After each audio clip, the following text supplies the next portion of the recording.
ನಮಸ್ಕಾರ, ನೀವು ನೋಡುತ್ತಿರುವುದು ರಾಯಚೂರು ನ್ಯೂಸ್ 007ಗೆ ಸ್ವಾಗತ. ಈಶ್ವರ್ ಖಂಡ್ರೆ ಅವರಿಗೆ ಉಪಮುಖ್ಯಮಂತ್ರಿ ಹಂಪನಗೌಡ ಬಾದರ್ಲಿಗೆ ಸಚಿವ ಸ್ಥಾನ ನೀಡಲು ಆಗ್ರಹ.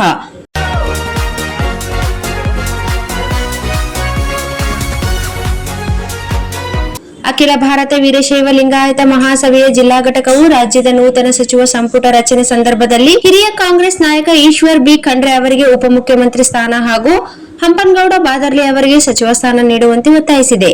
ನಗರದಲ್ಲಿ ಸುದ್ದಿಗೋಷ್ಠಿಯಲ್ಲಿ ಮಾತನಾಡಿದ ಅಖಿಲ ಭಾರತ ವೀರಶೈವ ಲಿಂಗಾಯತ ಮಹಾಸಭೆಯ ಜಿಲ್ಲಾ ಘಟಕದ ಅಧ್ಯಕ್ಷ ಚಂದ್ರಶೇಖರ್ ಪಾಟೀಲ್ ಮಿರ್ಜಾಪುರ್, ಬಾಲ್ಕಿ ಕ್ಷೇತ್ರದಿಂದ ಸತತ 4 ಬಾರಿ ಶಾಸಕರಾಗಿ ಆಯ್ಕೆಯಾಗಿರುವ ಈಶ್ವರ್ ಖಂಡ್ರೆ ಅವರು ಸಚಿವರಾಗಿ ಸಮರ್ಥ ಆಡಳಿತ ನೀಡಿದ್ದು, ರಾಜ್ಯ ಹಾಗೂ ಕಲ್ಯಾಣ ಕರ್ನಾಟಕ ಭಾಗದ ಅಭಿವೃದ್ಧಿಗೆ ಮಹತ್ವದ ಕೊಡುಗೆ ನೀಡಿದ್ದಾರೆ ಎಂದು ಹೇಳಿದರು. ಸರ್ವ ಸಮುದಾಯಗಳ ಹಿತಾಸಕ್ತಿಯನ್ನು ಗಮನದಲ್ಲಿಟ್ಟುಕೊಂಡು ಕಾರ್ಯನಿರ್ವಹಿಸಿರುವ ಖಂಡ್ರೆ ಅವರಿಗೆ ಉಪಮುಖ್ಯಮಂತ್ರಿ ಸ್ಥಾನ ನೀಡಿದರೆ ಆಡಳಿತಕ್ಕೆ ಮತ್ತಷ್ಟು ಬಲ ಸಿಗಲಿದೆ. ಆದ್ದರಿಂದ ಕಾಂಗ್ರೆಸ್ ಹೈಕಮಾಂಡ್ ಹಾಗೂ ರಾಜ್ಯ ಸರ್ಕಾರ ಈ ವಿಷಯವನ್ನು ಗಂಭೀರವಾಗಿ ಪರಿಗಣಿಸಬೇಕು ಎಂದು ಆಗ್ರಹಿಸಿದರು.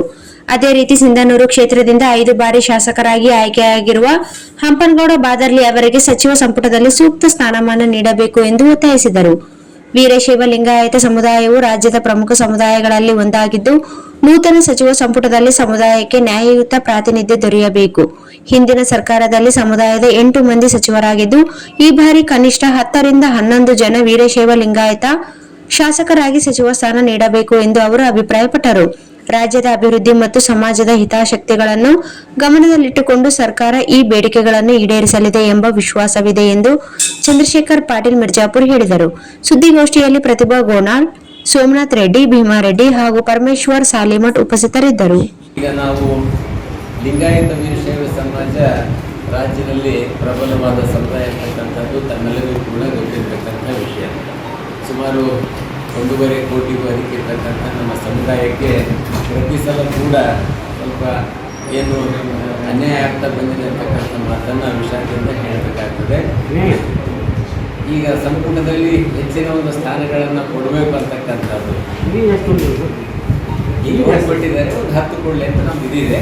ಮೊದಲನೇದಾಗಿ ಉಪಮುಖ್ಯಮಂತ್ರಿ ಸ್ಥಾನವನ್ನು ನಮ್ಮ ಅಖಿಲ ಭಾರತ ವೀರಶೈವ ಲಿಂಗಾಯತ ಮಹಾಸಭೆಯ ಏನು ರಾಷ್ಟ್ರೀಯ ಅಧ್ಯಕ್ಷರಾಗಿರ್ತಕ್ಕಂಥ ಸನ್ಮಾನ್ಯ ಶ್ರೀ ಈಶ್ವರ್ ಬಿ ಖಂಡ್ರೆ ಅವರಿಗೆ ಉಪಮುಖ್ಯಮಂತ್ರಿ ಸ್ಥಾನವನ್ನು ಕೊಡಬೇಕಂತಕ್ಕಂಥದ್ದು ಪ್ರಥಮವಾಗಿ ನಾವು ಬೇಡಿಕೆ ಇಟ್ಟಿರ್ತಕ್ಕಂಥದ್ದು.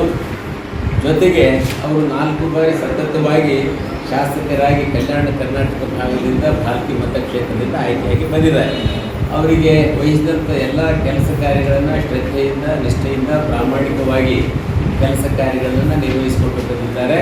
ಅಂಥವರಿಗೆ ಈ ಕಲ್ಯಾಣ ಕರ್ನಾಟಕ ಭಾಗದಿಂದ ಒಂದು ಉಪಮುಖ್ಯಮಂತ್ರಿ ಸ್ಥಾನವನ್ನು ಕೊಟ್ಟರೆ, ಅದೇ 2 ಬಾರಿ ಮಂತ್ರಿಗಳಾಗಿದ್ದಾರೆ ಮತ್ತು ಕಾಂಗ್ರೆಸ್ ಪಕ್ಷದ ಕಾರ್ಯಾಧ್ಯಕ್ಷರಾಗಿಯೂ ಕೂಡ ಅತ್ಯಂತ ಯಶಸ್ವಿ ಕೆಲಸವನ್ನು ಅವರು ಮಾಡಿದ್ದಾರೆ. ಅಂಥವರಿಗೆ ಈ ಭಾಗದಿಂದ ಅಂದರೆ ನಮ್ಮ ಕಲ್ಯಾಣ ಕರ್ನಾಟಕ ಭಾಗದಿಂದ ಉಪಮುಖ್ಯಮಂತ್ರಿ ಸ್ಥಾನ ಕೊಟ್ಟರೆ ರಾಜ್ಯದ ಎಲ್ಲ ಸಮುದಾಯದವರಿಗೂ ಮತ್ತು ಕಲ್ಯಾಣ ಕರ್ನಾಟಕದ ಎಲ್ಲ ಸಮುದಾಯದವ್ರನ್ನ ಒಟ್ಟಾಗಿ